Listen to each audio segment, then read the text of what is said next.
Hi, Matt Perrine with the Wellness Team back for week 2 of Healthy Eating Tips.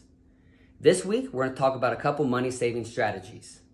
So tip number 1, create a Pinterest board or recipe book of meals you like to eat or meals you would like to try. Tip number 2 is to meal prep based on what's on sale. You do this by looking at your local ads and comparing between stores to find which products are on sale. Then refer back to your Pinterest board or recipe book and see which products align with which recipes. Tip number 3, create a grocery list for your meal prep and your items for the week. Research shows that by taking a grocery list to the store, people are less likely to do impulse buying. This allows you to, number 1, save money because you're only buying what's on your list, and number 2, eat healthy because you're not grabbing those snacks.